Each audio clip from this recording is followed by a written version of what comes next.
mute everybody. There we go. That'd be better for the recording. Matthew's recording. So the teaching today is going to be on equanimity, and equanimity and peace get confused. When you're equanimous, it's really what we're practicing in meditation. And my favorite story, and I've told it before here, but put you in mind of it again before we listen, is the story of Lee and his horse. That's L-I, Lee, who had a prize stallion, and his prize stallion ran off. He used to let it out to stud to anybody who'd come. People come 200, 300 miles away for his services. So he runs off, and all the neighbors come around and go, "Oh, Lee, what a tragedy. I can't believe your horse ran away. What a stroke of bad luck." Says, "Now you're going to lose all that income." And Lee goes, "Good news, bad news, I don't know what this is." He says, "All I know is that I lost my stallion." So sure enough, 6 months later, the stallion comes back with 50 wild mares. He runs into the corral. The 50 mares follow him. He closes the gate. All the neighbors come back. "Lee, you're a genius. How did you know that him running away would be good luck?" Says, "Now you've got 50 mares." Said, "This is great. What good fortune." He says, "Good luck, bad luck, I don't know what this is." Says, "All I know, my stallion's back, and now I've got 50 mares to break." Well, his son's out breaking one of the mares, gets thrown, and breaks his leg. All the neighbors come back. "Lee, God, what a genius. How did you know this is going to be bad luck? Now your son's got a broken leg. He can't help you with the farm. The harvest's got to come in. You're going to have to pay people to do it." And he goes, "Good luck, bad luck, I don't know what this is. All I know is that my son's got a broken leg." Sure enough, 2 weeks later, the warlord comes in conscripting young men, doesn't take his son because he got a broken leg. The neighbors all come back. "Lee, you're a genius. How did you know this was going to be good luck?" And he goes, "Good luck, bad luck, I don't know what this is. All I know is my son's got a broken leg." This is And he's not going to war. And he's not going to war. So this is what equanimity is. And the reason I said it's a good teaching in these circumstances is that we're going to have emotional reaction. We're going to have emotional responses.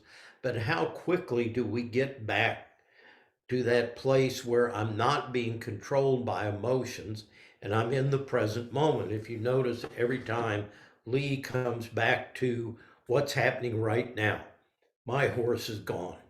I've got 50 mares to break. Okay. My son's got a broken leg. My son's not going to war.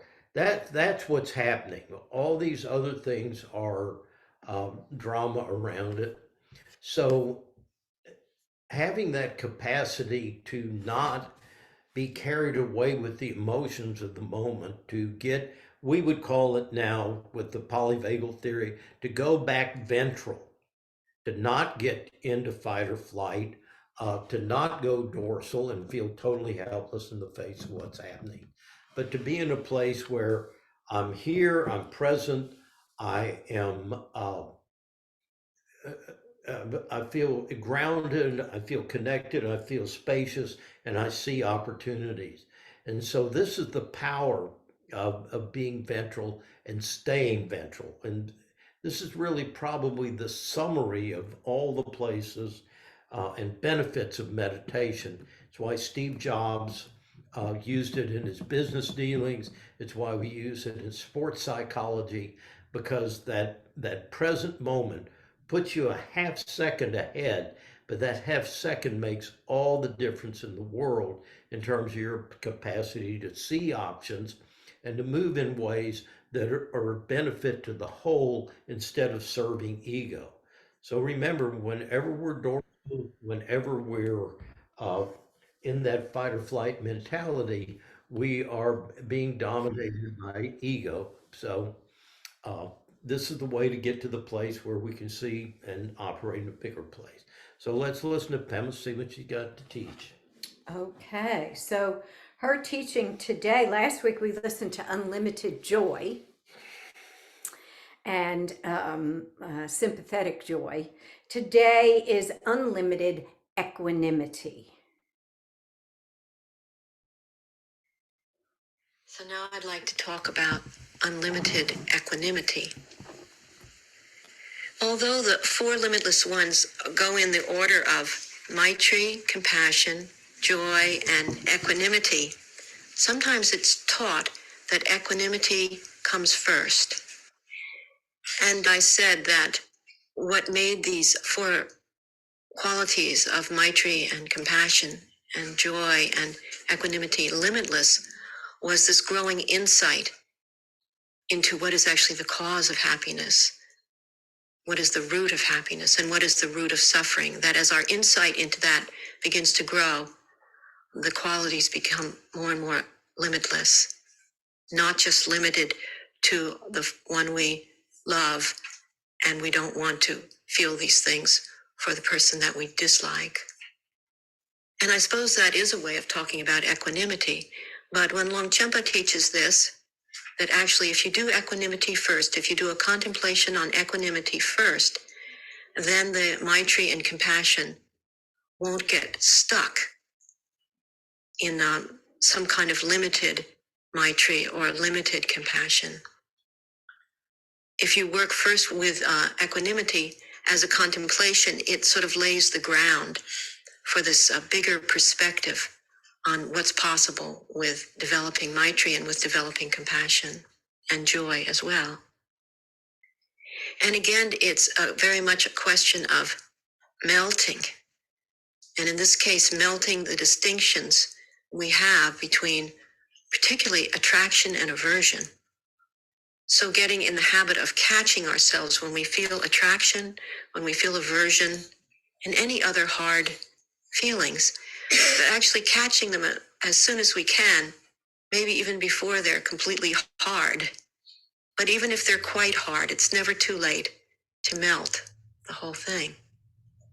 And actually, there's a book in our library, which is the story of the life of Dingo Khyentse Rinpoche, who is another wonderful teacher. Khyentse Rinpoche died about 5 years ago. And this is the story of his life and his death, and it's called Journey to Enlightenment. And in there, he actually uses this analogy of frozen and the analogy of melting.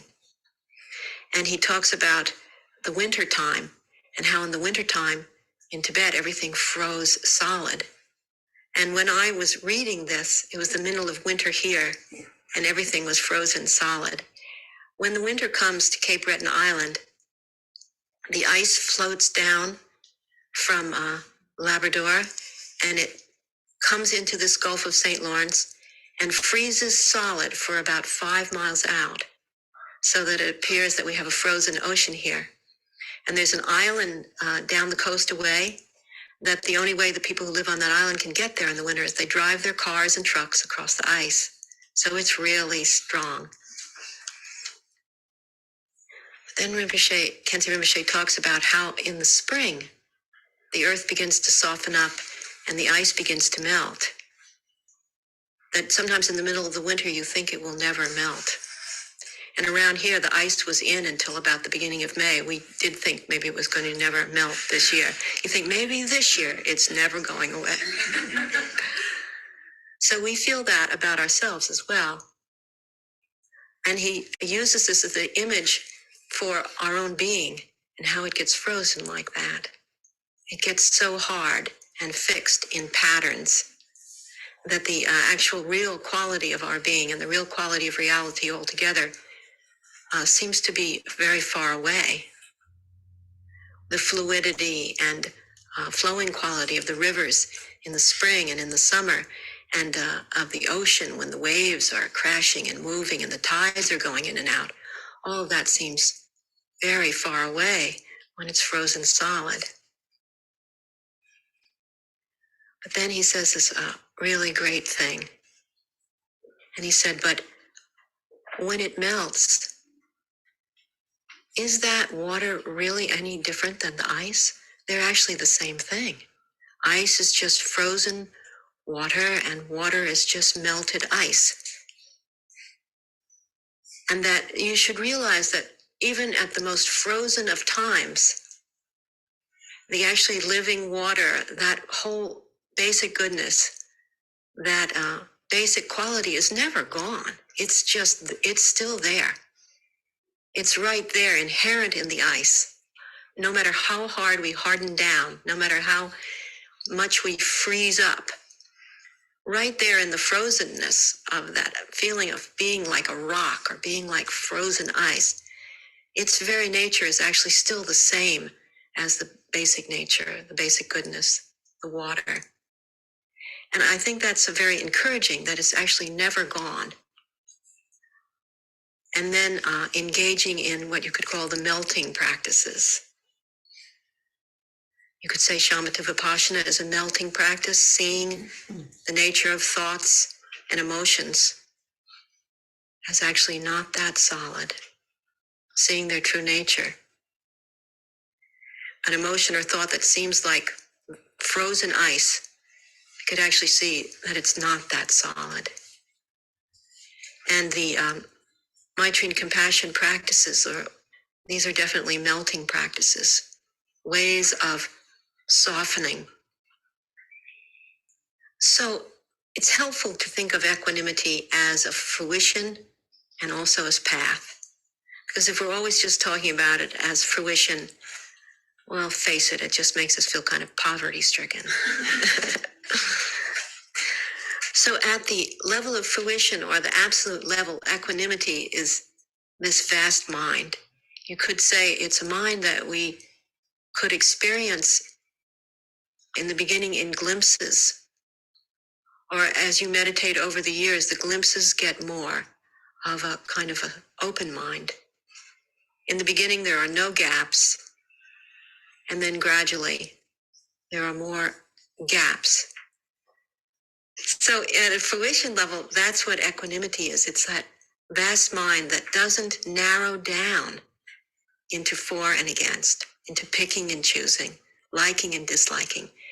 And that's actually the source of this limitless joy that we could wish for ourselves and for others. And that's also beginning to be more hints about what is the source or the root of happiness and what is the root of suffering. But as a path quality, equanimity is a very, very, very good one to use as path. And in one sense, one of the most traditional ways that it's taught as path is training in putting yourself in other people's shoes. So actually beginning to have a sense of what it feels like, what our kinship is, how we, whatever we feel is shared by others, some sense of equanimity in that sense of how we are all in the same boat. And out of that, of course, would arise enormous compassion and Maitri. So I can't tell you how important this is. This whole quality of being able to put yourself in another person's shoes. Now, it is extraordinary that we don't just naturally do that, but we don't. And this is to say that this is one way in which this very intelligent, evolved human species is really dense. Like when I was a school teacher and when I was raising my own children, I mean, it always struck me that at 9 o'clock in the morning, one child comes to you crying that all the other children are teasing them. You comfort the child, and then at 10 o'clock in the morning, that child has joined a group of kids that are teasing another child. And no, you can point it out and everything, but they just sort of don't seem to get it. And that just in the morning, they were in that position of the one that they're now taunting. But of course, this is not limited to children.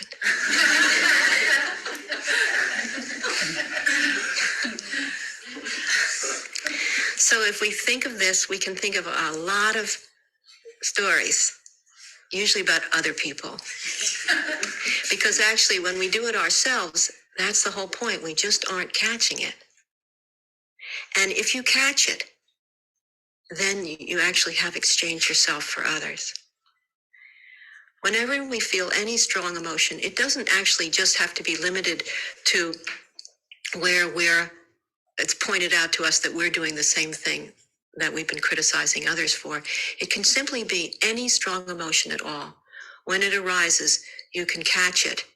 If you catch it, you could recognize your kinship with a lot of other people who feel that kind of aggression or that kind of jealousy or that kind of loneliness or self-pity or whatever it is.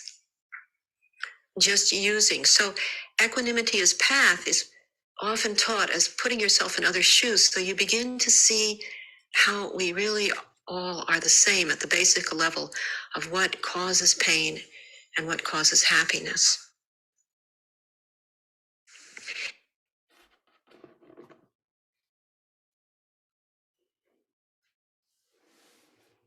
And we'll continue in silence for the remainder of the 20 minutes.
Okay, before we open it for discussion,